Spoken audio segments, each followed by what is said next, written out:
This is Kathy from Gadget Stop 321, and in today's video I'll be taking a look at Montblanc Emerald Green. I'll be testing it in a variety of pins and nib sizes ranging from a Pilot Extra Fine to a 1.5 stub nib. I'm going to begin with the Pilot 78G Extra Fine stainless steel nib.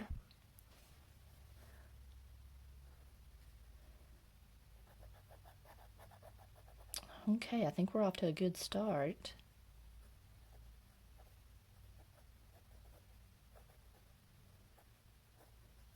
The legibility is good.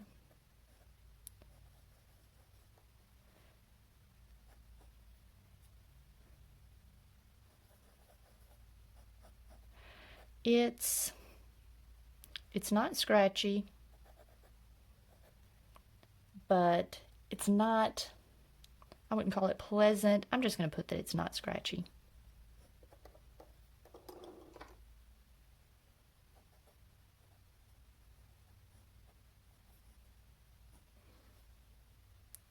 All right.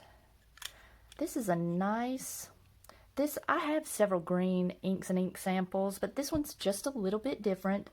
It's got just a touch of blue in it. It's kind of a minty green.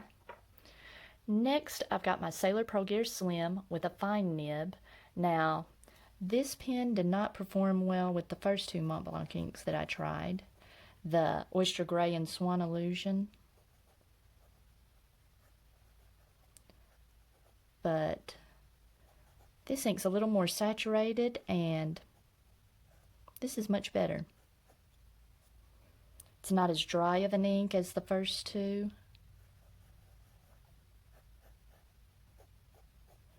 The side strokes still feel a little bit drier than the down strokes, but it's not so bad that you can notice it visually.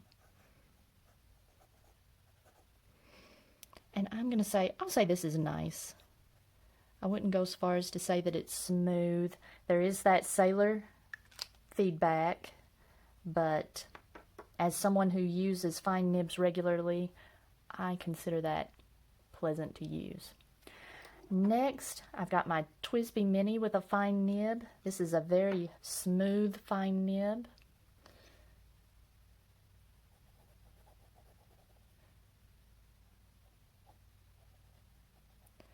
And I've mentioned before that this is not a wet nib. I wouldn't call it a dry nib either. It's just medium wetness. This fine nib is noticeably more broad than the Sailor fine nib.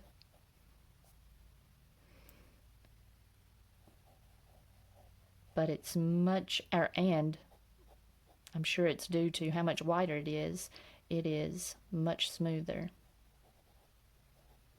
And especially on this Tomoe River paper. That's very pleasant, and you see the line is, you're seeing more of the character of the ink. Next, I've got my Platinum 3776 medium.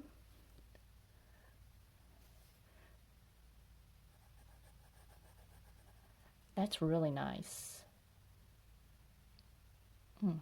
Yeah.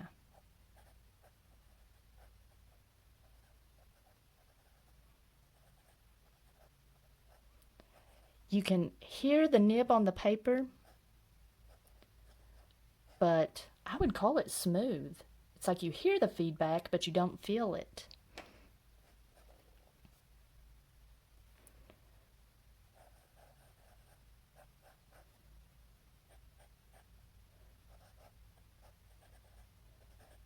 The line width appears to be similar to the TWSBI Fine, and I'm going to call this smooth.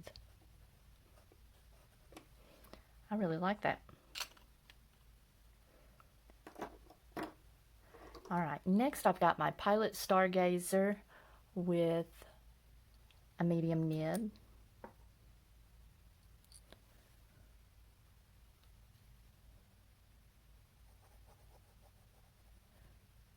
Very smooth and much wetter than the previous two, or any of the nibs that I've used so far.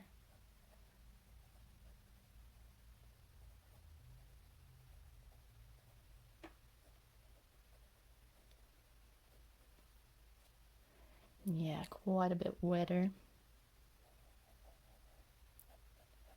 And this is almost too smooth.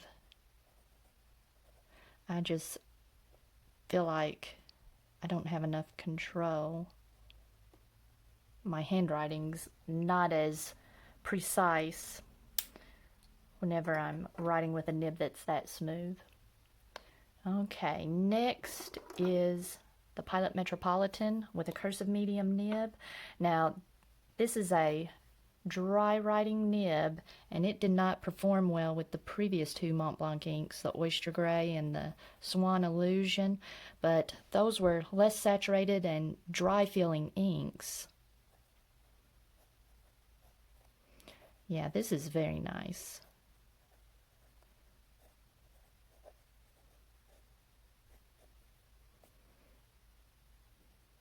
I prefer this to the Pilot Stargazer. I've got a little more control, but it's still smooth and pleasant.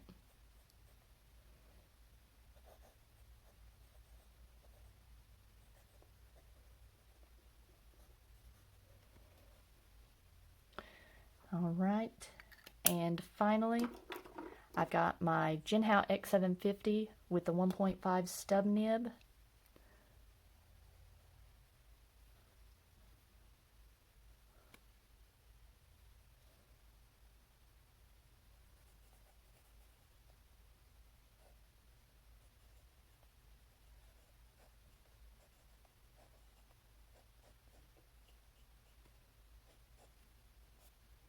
All right. Looks like we're going to have some nice shading on that one. But while that dries, let's take a look at a few other writing samples. This is my Rhodia paper, and the extra fine, it felt dry, but like it was somewhat legible. I think I like the Sailor Pro Gear Slim in the fine nib. Extra fine is just a little bit too fine, I feel like. Beginning with the Sailor Pro Gear Slim, that was nice. There was noticeable feedback though. The TWSBI Mini, this was just very nice. Really, I mean, this ink, I really liked it in everything except just the very finest of nibs. It was a good performer. Let's see, I'm not seeing any sheen or anything like that. I'm seeing a little bit of shading on some of the nibs as you get wider. The Pilot Metropolitan looks pretty good. That's not bad. On the 20-pound copy paper, it's kind of a bleeder. I mean, this is one where really everything, even the extra fine, bled through. The extra fine wasn't scratchy. The only issue you run into with this is in your wetter nibs, it just feels too wet. It doesn't appear to feather, but it just spreads out as you're writing, and it just feels too wet. So the TWSBI Mini was the sweet spot, since it's not a very wet writer. It's moderately wet. It was a good choice. All right, in my Leuchtturm, usually if the ink is going to have some sheen, you'll start to see it here. I'm not seeing any on the Leuchtturm, but the letters do have a little bit of a halo where the ink has like a little edge. The letters have a little bit of an edge. You see a tiny bit of shading. It's a pretty ink. With it looking like a minty green, this looks like like it would be a nice Christmassy ink to me. And on the Tomoe River paper, really everything was okay. Again, like on the Rhodia, the extra fine might just be a little bit too fine. Really, it depends on how big your handwriting is. These are pretty tight little squares, so I'm writing pretty small here. But I prefer the fine nib. The fine nib and up look good, and I'm not seeing any sheen on the letters. Seeing just the slightest little hint of shading, but I like it. It's just enough shading to know that, you know, this isn't a gel pen. You're using something special. So These have been the 3 Montblanc inks that I've tried. My first 3 Montblanc inks, the Oyster Gray, the Swan Illusion, and the Montblanc Emerald. The first 2 were kind of watery, low saturation inks. They were nice in my Pilot Stargazer. And this Montblanc Emerald was nice in really all my pens except for the extra fine. I didn't prefer it.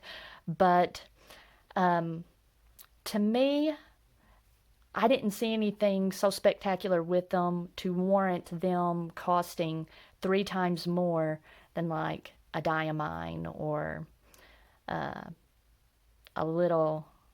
I don't know how the price would compare to a Roshizuku. I've never bought one of the big bottles of a Roshizuku, but like a diamine or a Monteverde. It was nice to try these Montblanc inks, and I'll probably try other samples as you know I find colors that I like, but I don't know if a bottle of Montblanc ink is something that really I'll ever buy whenever there are so many other really good choices. But it's been fun trying these. And if you found this video helpful, please give me a thumbs up. And if you'd like to see more videos like this, please subscribe to my channel.